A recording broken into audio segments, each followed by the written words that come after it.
The long and short of it, written by Bobbles, Chapter 35. As much as Nocturnal Pike hated to do it, she'd left her companions behind in bed. By the end of last night, they were both completely out of it, so they needed their rest. Besides, Pike had told them where she'd be today, and if they forgot, she'd left a note on the kitchen table. As the pony made her way downtown, her mind was galloping at 1,000,000 miles a minute. The familiar nervousness that crept in whenever her mother came to visit seemed to be hitting her much sooner and much harder than usual. Thankfully, Pike had been planning for this meeting since she received her mother's telegram. As she was with many things, Star Mapper could be very particular about restaurants. And since Pike did not want to disappoint her, she'd been rapidly scanning our memories for the perfect place that would fit her mother's strict criteria. As she walked, Pike ultimately decided it would be the cafe on 7th Street. It was a conclusion she reached with perfect timing, because as she did, she arrived at the hotel. And it appeared Star Mapper was waiting for her. Nocturnal. It seemed she'd been standing outside for some time, braving the cold in a classic display of morality. As Pike drew closer to her, she noticed her mother's mane was a different color than when she saw the mare last.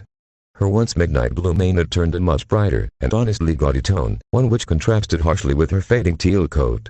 A tacky shade that reeked of a poor dye job. It was graying a bit the last time I saw her, but that's absurd. Mom is way too merrily to do something like dye her mane because it was graying.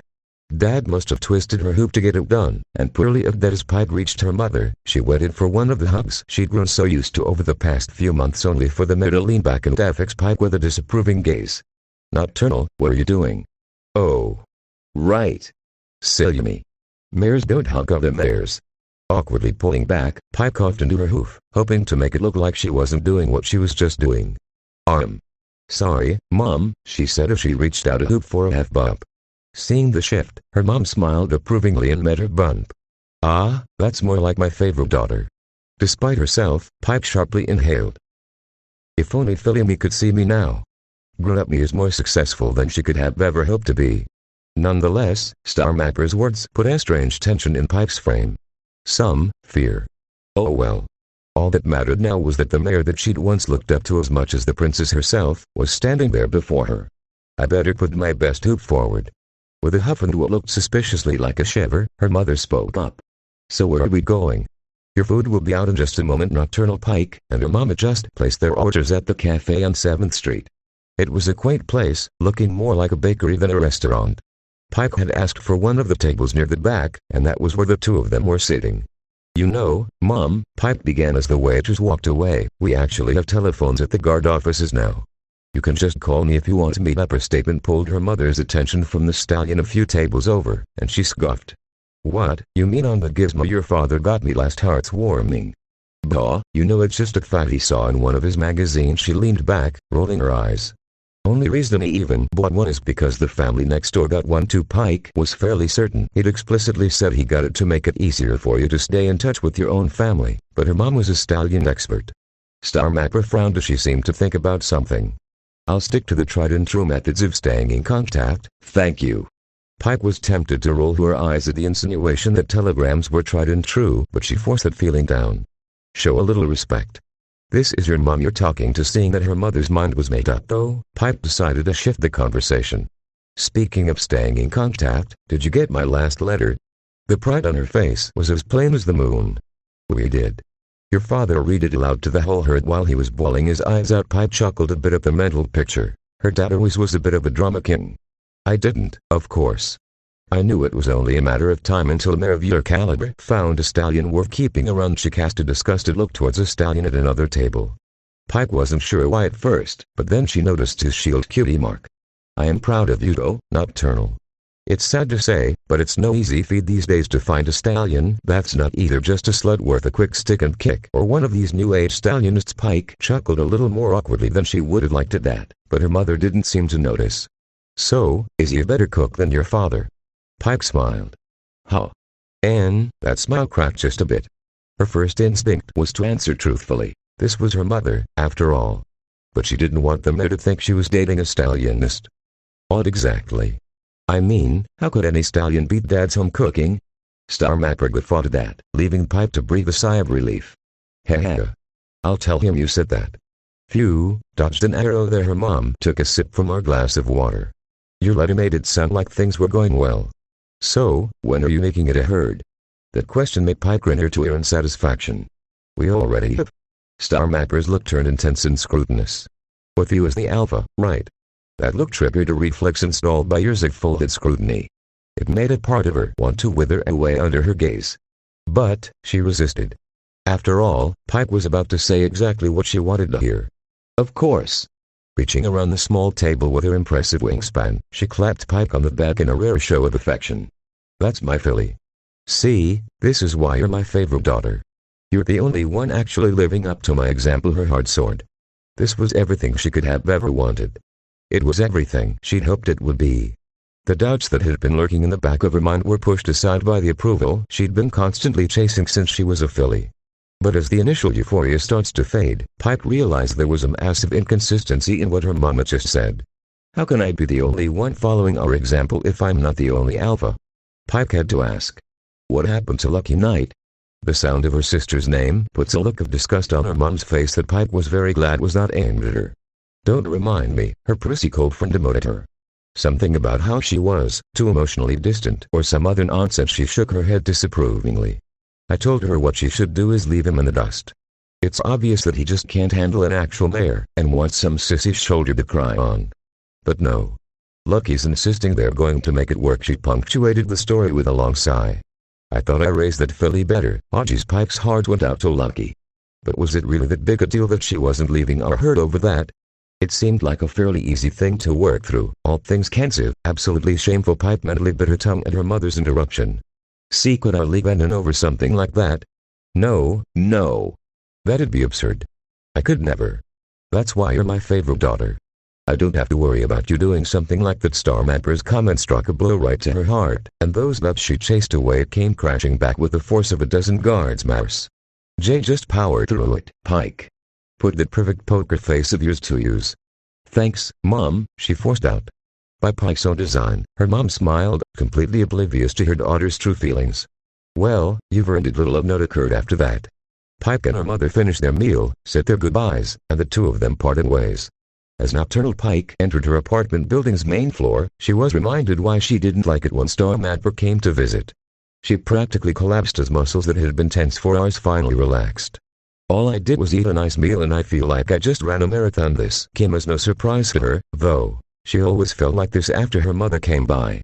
As she started to slowly climb the stairwell, Pike found herself wondering, why do her visits always leave me feeling like this? Pike had met every expectation her mother set out for her since she was a filly. She'd given her every bit of resolve she needed to be a mare among mares, a sergeant of the guard. Even today, she'd just spent their meet-up showering her with compliments. So why did she feel so bad? Because it's a Hall of Victory, and you know it. She was a hair's breadth away from her pride vanishing like doing the afternoon sun. And you deserve to lose it. Ha ha ha. That's how you got your cutie mark. That's amazing. The sound of Enon's voice caused Pike to perk up. It appeared she'd been so lost in thought that she climbed the stairs near automatically. She'd already reached the floor her apartment was on. You should have seen the look on her face. Answered the voice of who Pike believed was Suck. It seems Cut's parents didn't want to wait and came by early. Not that she minded. They seemed like good ponies. Anonymous could barely believe what he just heard. When Barely and Suck showed up, he knew he'd be in for some good stories. But that's how Cut got her cutie mark. If it wasn't for the fetid book open in front of him, and Cut's beet red face, he honestly wouldn't have bought it. He couldn't help his grain. I love it. Although Cut was deliberately avoiding eye contact with him, he could still see her smile. The sound of the door latch clicking and turning directed his attention to the entrance. It must be Pike. He waved to the mare as she walked in. Welcome home, Anne. Patting the spot on the couch to his left, Enon gestured for her to come over, something she did gratefully, hopping up to the seat next to him before leaning up against his barrel with a sigh. How was breakfast? He asked. Not bad, Mom's the same as usual. Barely piped up from his chair. She didn't want to join us today. Enon could feel Pike's muscles tense. That's an odd reaction despite the tension he could feel running through her body, though her face seemed unmoved. No, she's only in town for business. Had to get to a meeting. Darn shame, I'd like to meet her, said Suck. Enon could tell Pike wanted to get off the topic ASAP, so he lent her a little helping hoof. Hey, has Cut told you how she got her cutie mark yet? She nodded lazily. Yeah, Barely told me about it yesterday. Why, Dad? Cried Cut from beside him. Barely, who was in the process of sipping some tea Annan had put out earlier, proceeded to choke on it. Cough cough, anonymous, sweetie, why don't you, tell us how you got your cutie mark?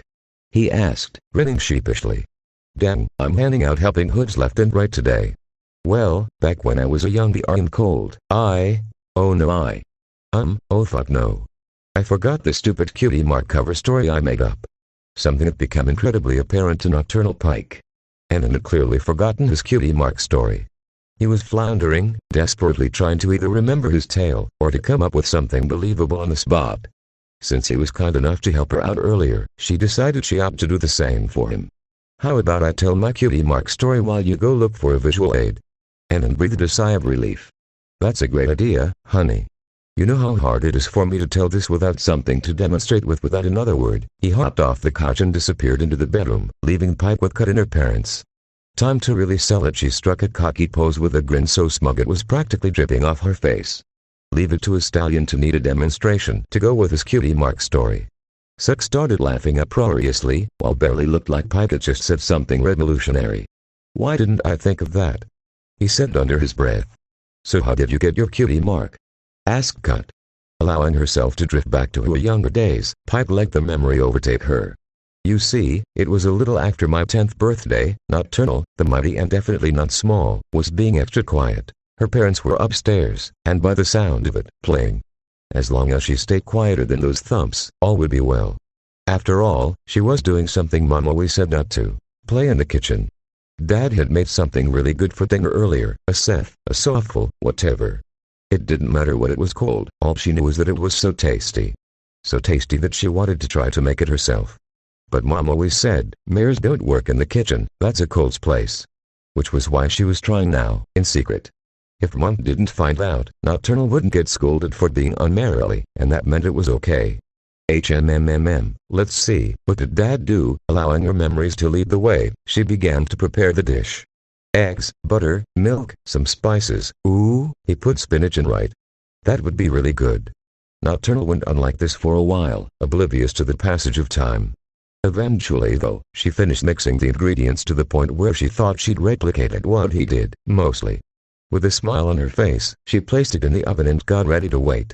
Only for her heart to jump into her throat. She'd been so lost in her work that she hadn't noticed that the thumping coming from upstairs had stopped, and now, the owner of a familiar set of footsteps was making our way to the kitchen. Oh no, oh no, oh no. If Mom catches me in here, I'm dead. She'll call me a wimp and not love me anymore. Oh Luna, what do I do? What do I do? At the moment, the answer came to her from deep within her being. Something primal reached out from within Nocturnal's soul, and the filly reacted on pure instinct. Stretching across the ceiling were several large beams that her parents would one day tell her were load-bearing. She'd never given them a second thought. But tonight, Nocturnal's soul knew that the distance between those beams was just her size.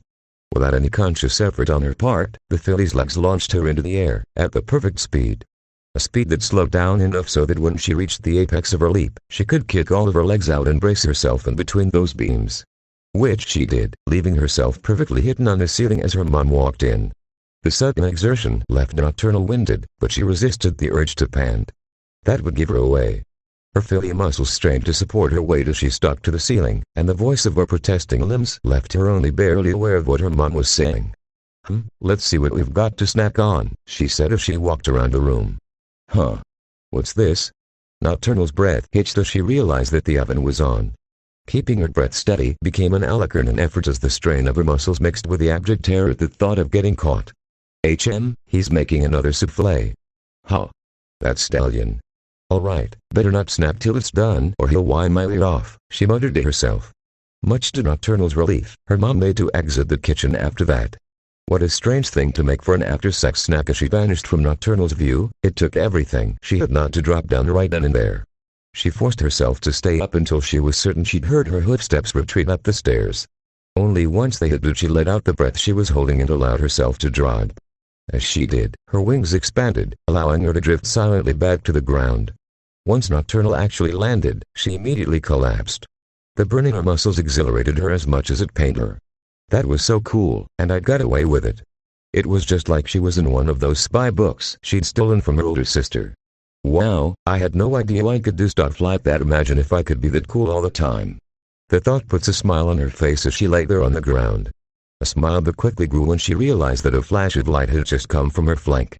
Weakly craning her neck up, Nocturnal saw what every filly wanted to see one day. "My cutie Mark," she said breathlessly. It had taken the form of the shadow of a pony doing a backflip in front of a full moon. So cool, wow. I can't believe that just happened. The fear that had filled her heart disappeared as the fact she'd finally gotten her cutie Mark set in. First she got to play in the kitchen, then she got to perform a super cool spy movie move, and then she got her cutie Mark. Best night, well actually it was day right then. She was up past her bedtime ever. And that's how it happened. The Pike of the present had just finished telling that same story to the gathered ponies. With some details omitted, of course, but generally, it was the same. Barely turned to face his wife. "Now why can't you do anything like that?" he asked. Seth let out a deep belly laugh. "Huh. Come on babe, you knew exactly what you were getting into when you married this," she said as she slapped her gut. Barely rolled his eyes, but he was smiling the whole time. Okay, I'm ready." Enon called from the other room. Pike and all the other gathered ponies turned their heads toward the bedroom in anticipation. As they did, Enon stepped out. He was dressed head to toe in his reporter gear. He was even wearing that funny little hat he had. As he stepped into the main room, he made an exaggerated show of reaching into his saddlebags. A show that served as Pike's signal to close her eyes. "Say cheese. Thanks for